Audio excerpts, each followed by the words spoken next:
Jusqu'à 9h, Good Morning Business.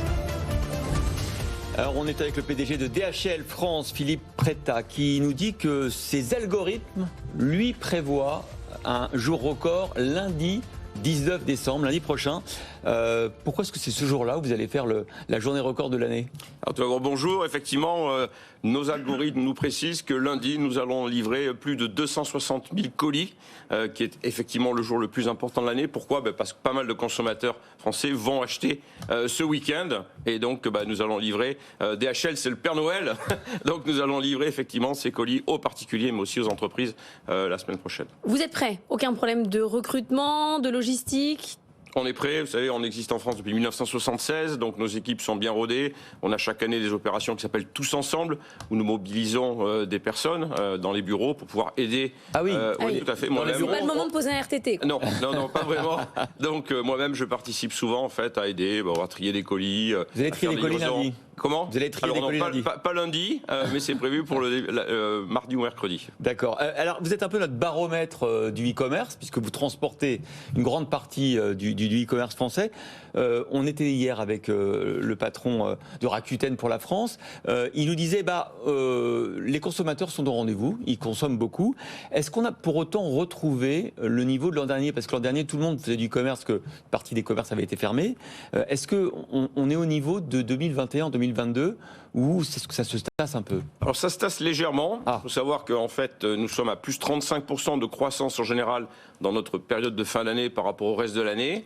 Et on observe donc c'est pas un ralentissement, mais par rapport à l'année avant Covid, donc nous sommes plutôt à 21% de croissance. Donc on est quand même sur une croissance, mais l'effet de base de l'année dernière étant tellement fort qu'effectivement, on observe un tassement des consommateurs. Vous êtes déçus? Non, nous ne sommes pas déçus, parce que arriver quand même à faire plus 35%, l'année dernière on a eu une très forte croissance de notre chiffre d'affaires. Non, nous ne sommes pas déçus, parce que les consommateurs continuent quand même à alimenter en fait nos équipes et puis l'ensemble de nos agences.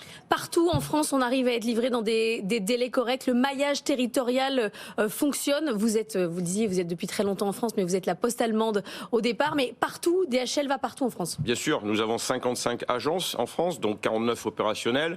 Et vous voyez ça sur l'ensemble de nos véhicules. C'est ensemble délivrant l'excellence à nos clients. Donc nous nous attachons absolument à ce qu'effectivement, alors il peut y avoir parfois effectivement quelques petits retards, mais qui sont très très marginaux. Nous avons des taux de satisfaction client qui sont très élevés. Et donc nous arrivons à livrer l'ensemble de nos clients en temps et en heure. Alors c'est pas de votre faute, les Français sont devenus des cyberacheteurs. 42 millions de cyberacheteurs en France. Une grande partie va faire ses cadeaux de Noël. 73% ont prévu de se faire des cadeaux de Noël via le e-commerce et donc via les livraisons. Mais on sait quand même que tout ça a un coût, notamment écologique. Le transport, il y a vos avions, il y a vos camions. Comment on fait pour décarboner cette industrie? Alors, tout d'abord, nous avons un objectif qui est de 2050 d'être en fait en zéro émission carbone. Donc, effectivement, nous avons pas mal d'avions dans le monde, 260 avions, donc c'est quand même considérable. Mais nous avons mis en place un certain nombre de mesures pour verdir en fait la livraison, donc en particulier du dernier kilomètre. Donc, à titre d'exemple, nous avons acheté récemment des avions électriques. Des avions électriques? Absolument. Donc, des avions électriques, c'est une société.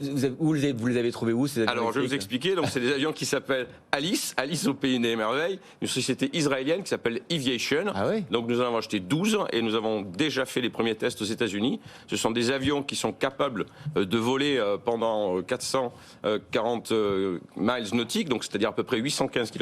Et l'avantage, c'est qu'ils se chargent en fait en 30 minutes par heure de vol. Ah oui. Donc c'est très pratique. Donc nous avons. Voilà, mais alors, livraison quand? Alors aux États-Unis, ça a déjà commencé en test, donc opérationnel en 2024. Et j'espère qu'on va pouvoir en fait les faire. On a verdi notre flotte, évidemment, puisqu'on a plus de 25% de notre flotte qui est maintenant verte pour le dernier kilomètre. Philippe Prétat, vous savez que je vous lâche pas depuis plusieurs années sur la question de la féminisation des boards. Oui. 100% d'hommes au board mondial de DHL. Est-ce que ça avance? Alors, ça va effectivement avancer. Alors, vous me parlez du board mondial, effectivement, oui. Mais au niveau européen, les 3 dernières embauchées sont des femmes. Nous avons en fait la patronne de la finance qui est une femme, la patronne du service client qui est une femme, la patronne en fait de la direction financière est également féminine. Donc, et en France, j'ai pris l'engagement devant l'ensemble de mes 3500 kilomètres. J'ai bientôt une personne qui va partir à la retraite. Donc définitivement, ça sera une femme. Ça sera une femme. Absolument. Je vérifierai. Vous vérifierez. Merci beaucoup. Merci beaucoup. Merci beaucoup.